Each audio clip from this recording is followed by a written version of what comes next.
Hello दोस्तों, welcome back. आज हम लोग फिर उसी कड़ी में आगे बढ़ते हैं और आज हम लोग देखते हैं वायुदाब और पवनों के बारे में। वायुदाब किसे कहते हैं? तो धरातल पर या सागर तल पर क्षेत्रफल की प्रति इकाई क्षेत्रफल पर ऊपर स्थित वायुमंडल की समस्त परतों पर पड़ने वाला जो भार है उसी को क्या कहा जाता है? वायुदाब कहा जाता है। जैसे मान लीजिए आपकी पृथ्वी है, ठीक, ये धरातल है, ठीक है। इसके ऊपर जो वायुमंडल है, वायुमंडल की जितनी परतें हैं, वायुमंडल की परतों के बारे में आपको बताया गया, क्षोभ मंडल, समताप मंडल, उसके बाद मध्यमंडल, फिर आयन मंडल, बहिर्मंडल, ठीक। तो इन सभी परतों का इसके ऊपर जो पड़ने वाला दाब, जैसे आप अपने ऊपर कोई वस्तु रखते हैं तो उसका जो भार आपके ऊपर पड़ता है वही क्या होता है? आपके ऊपर पड़ने वाला दाब होता है।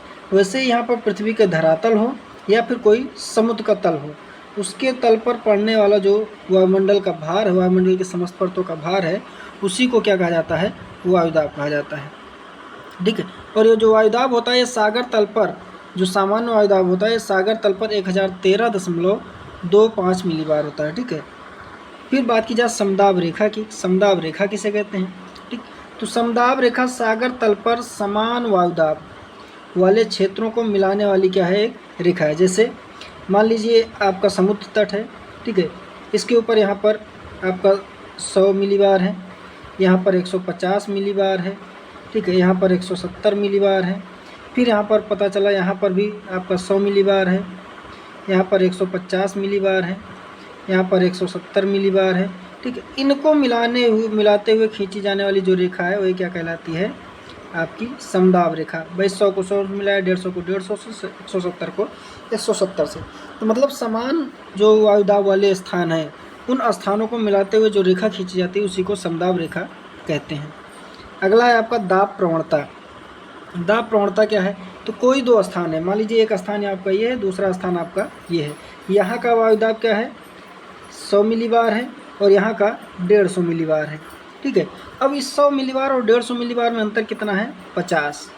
तो क्या है, किन्हीं दो स्थानों के बीच वायुदाब के अंतर को, ठीक है, इसके बीच के जो अंतर है, ठीक है, जब अंतर होगा तो इस पर ढलान होगा। भाई जैसे अगर 100 किलोमीटर की रेखा है, 100 मीटर की रेखा है और ये 50 मीटर की रेखा है, दोनों में अंतर होगा, तो इसमें जो ये ढलान है, ठीक है, इसी ढलान को क्या कहा जाता है? भाई ये 50 का क्या है? ढलान है, तो यही जो ढलान है यही क्या कहलाता है? वायुदाब कहलाता है, ठीक। तो वैसे यहाँ पर है कि किन्हीं दो स्थानों के बीच वायुदाब के अंतर को क्या कहा जाता है? दाब प्रवणता कहते हैं।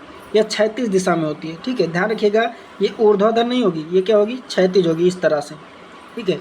तो क्षैतिज दिशा में होती है। दाब प्रवणता का जो मापक है उसे बैरोमीट्रिक ढाल भी कहते हैं, ठीक है। जो दाब प्रवणता होती है उसे बैरोमीट्रिक ढाल कहते हैं। क्यों? क्योंकि दाब को बैरोमीटर के माध्यम से ही मापा जाता है, ठीक है।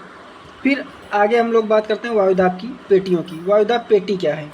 ठीक है, तो वायुदाब की जो पेटी है आपकी, वो आपकी मुख्यतः 3 पेटियां हैं जो अलग अलग क्षेत्रों में अलग अलग स्थानों पर स्थित हो। जैसे आपकी सबसे जो भूमध्य रेखा के 5 अंश उत्तर और 5 अंश दक्षिण के बीच में जो पाई जाती है उसे भूमध्य रेखीय निम्न वायुदाब पेटी कहते हैं, ठीक है, जिसे डोल्ड्रम पेटी या तापजन्य पेटी कहते हैं। दूसरी क्या है? उपोष्ण उच्च वायुदाब पेटी, ठीक है। उपोष्ण उच्च वायुदाब पेटी क्या है? ये आपकी 30 अंश से 35 अंश उत्तरी एवं दक्षिणी दोनों अक्षांशों में, ठीक है, दोनों तरफ ये पाई जाएगी, उत्तर में भी और दक्षिण में भी, और दोनों तरफ ये क्या होगी? एक ही अक्षांश के बीच में ये पाई जाती है। और यहाँ पर जो इसे क्या कहा जाता है? इसे अश्व अक्षांश भी कहा जाता है, ठीक है।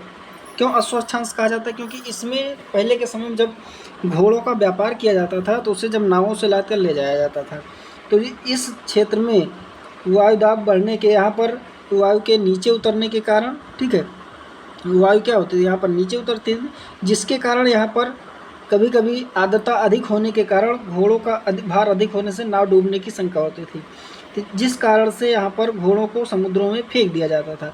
इसीलिए इस अक्षांशों का नाम अश्व अक्षांश पड़ गया, ठीक है। अगली है आपकी उपध्रुवीय निम्न वायुदाब पेटी, ठीक है। उपध्रुवीय निम्न वायुदाब पेटी 60 अंश से 65 अंश उत्तरी तथा दक्षिणी दोनों अक्षांशों में पाई जाती है, ठीक है। फिर उसके बाद जो आपकी अगली है वो है ध्रुवीय उच्च वायुदाब पेटी, ठीक है, जो दोनों ओर ध्रुवों पर पाई जाती है। अब इसमें बात की जाए तापजन्य पेटी और गतिजन्य पेटी। तापजन्य पेटी का मतलब क्या है? भाई वायुदाब क्या होता है? जहाँ पर तापमान अधिक होगा, ठीक है, तापमान अधिक वायुदाब कम, तापमान कम वायुदाब अधिक। ठीक है, तो यहाँ पर होता क्या है, जैसे जो आपका ये तापजन्य पेटी या गतिजन्य पेटी कहते किसे हैं। ठीक है, जैसे तो आपकी जो गतिजन्य पेटी है, गतिजन्य पेटी का मतलब ये है कि पृथ्वी के गति करने के कारण। ठीक है, और तापजन्य पेटी का मतलब क्या है, पृथ्वी के तापमान के कारण, पृथ्वी पर जो स्थिति है उसके तापमान के कारण यहाँ पर होता है। ठीक है, तो यहाँ पर क्या है, तापमान अधिक है, अधिक तापमान जहाँ पर होगा वहाँ पर वायुदाब क्या हो जाएगा, कम हो जाएगा। लेकिन यहाँ पर देखिए आप, जो आपकी उच्च वायुदाब पेटी है और उपध्रुवीय निम्न वायुदाब पेटी, इनमें दोनों में अंतर, यहाँ पर तापमान भी उच्च है, जो आपकी उच्च वायुदाब पेटी है यहाँ पर तापमान भी उच्च है और वायुदाब भी उच्च है। क्यों? क्योंकि यहाँ पर पृथ्वी के घूर्णन गति के कारण, पृथ्वी के घूर्णन गति के कारण यहाँ पर वायुदाब अधिक हो जाता है। यही कंडीशन यहाँ पर आपकी ध्रुवीय उपध्रुवीय क्षेत्रों में भी है। यहाँ पर तापमान कम है, उसके बावजूद यहाँ पर वायुदाब उच्च है। ठीक है, इसका मतलब इसका भी कारण क्या है, पृथ्वी की घूर्णन गति।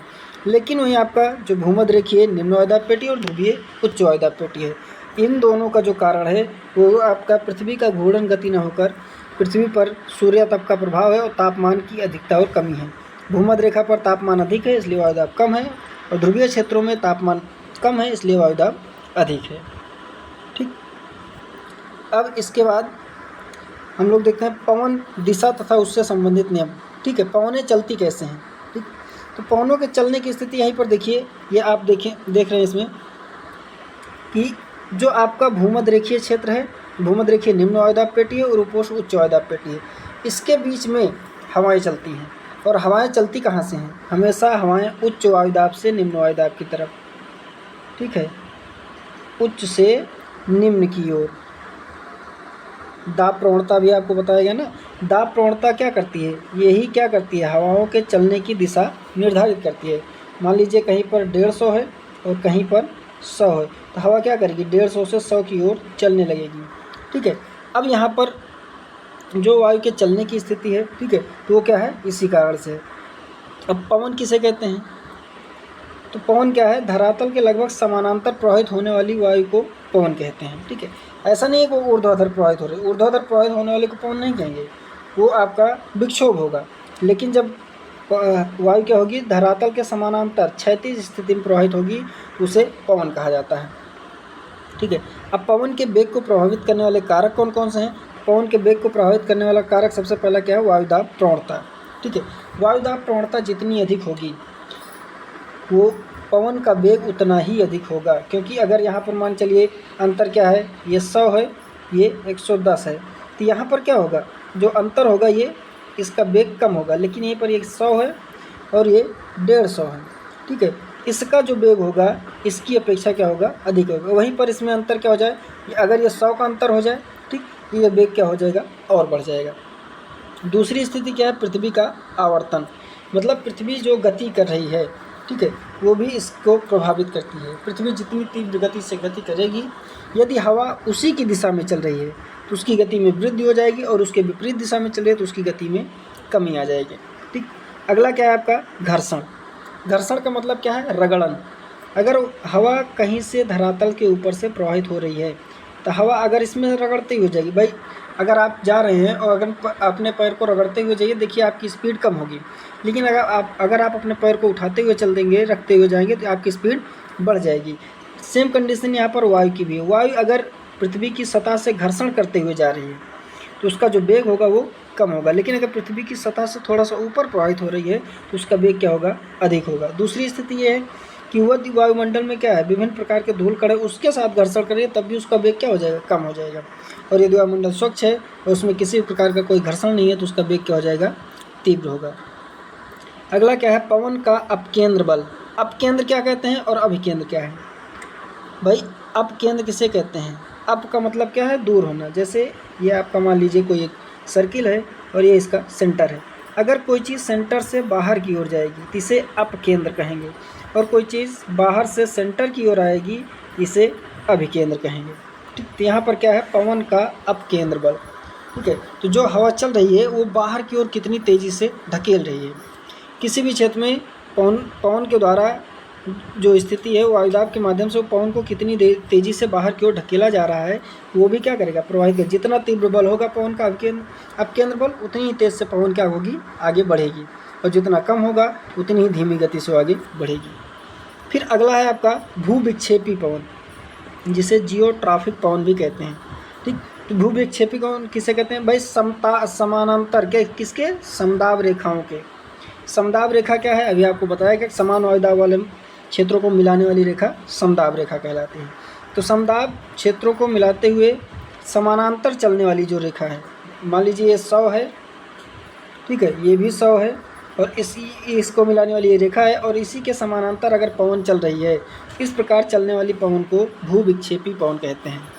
ठीक है, अब पवनों के चलने के संबंध में आपका है बायस-बेलाट का नियम। ठीक है, बायस-बेलाट का नियम क्या कहता है, ठीक है, तो आप इसमें देखिए, इस नियम के अनुसार ये उत्तरी गोलार्ध में, ठीक है, ध्यान रखिएगा, उत्तरी गोलार्ध में कोई व्यक्ति कहाँ खड़ा हो, पवन की दिशा की ओर क्या करके खड़ा हो, पीठ। मान लीजिए इधर से क्या आ रही है, पवन आ रही है, और यहाँ पर कोई व्यक्ति खड़ा है, इसका मुख इधर है और पीठ क्या है, इधर है। ठीक, तो क्या होगा, तो उसके बाईं ओर निम्न वायुदाब तथा दाईं ओर क्या होगा, उच्च वायुदाब। अब इसका बायां क्या है, ये है, और दायां ये है। ठीक है, इसके बाईं ओर क्या होगा, उच्च वायुदाब, और ये दाहिनी ओर क्या, बाईं ओर क्या होगा, निम्न वायुदाब, और दाहिनी ओर क्या होगा, उच्च वायुदाब।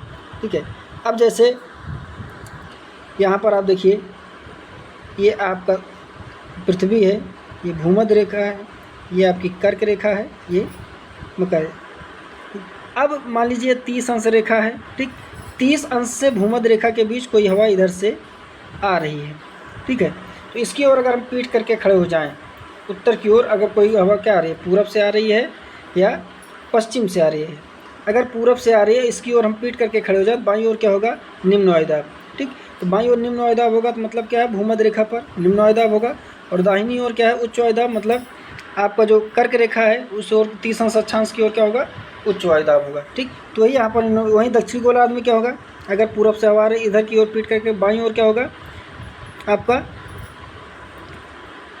आपके बाईं ओर क्या होगा, उच्च वायुदाब, और दाहिनी ओर सॉरी आपके बाईं ओर क्या होगा, उच्च वायुदाब, और दाहिनी ओर क्या होगा, निम्न वायुदाब। ठीक, ये हमेशा उल्टा रहेगा, उत्तरी गोलार्ध में जो होगा दक्षिणी गोलार्ध में उसके ठीक विपरीत होगा।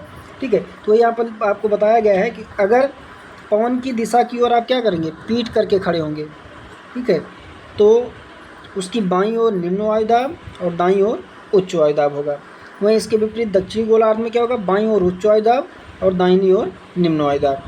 ठीक, अब फेरल के नियम की बात की जाए, फेरल महोदय क्या कहते हैं, तो फेरल महोदय का कहना है कि यदि पवन प्रवाह की दिशा में मुख करके खड़े हो जाएं, ठीक है, मान लीजिए ये पूरब से हवा आ रही है और इसकी ओर क्या करें, मुख करके खड़े हो जाए, इधर आपका मुख हो और इधर आपकी पीठ हो।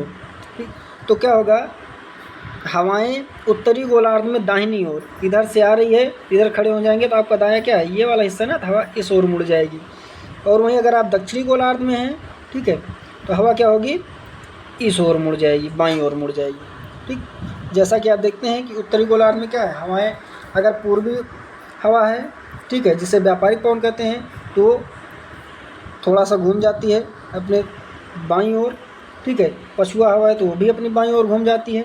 वहीं क्या दक्षिणी गोलार्ध में पूर्वी हवा है तो वो भी अपने बाईं ओर घूम जाती है, और पछुआ हवा है तो वो भी क्या करती है, अपनी बाईं ओर घूम जाती है। ठीक, इस दाईं ओर घूम जाती है, दक्षिणी गोलार्ध में दाईं ओर घूमेगी और उत्तरी गोलार्ध में बाईं ओर घूमेगी। ठीक, तो आज का वीडियो हम लोग यहीं समाप्त करते हैं। धन्यवाद। वीडियो को लाइक और सब्सक्राइब जरूर कीजिए।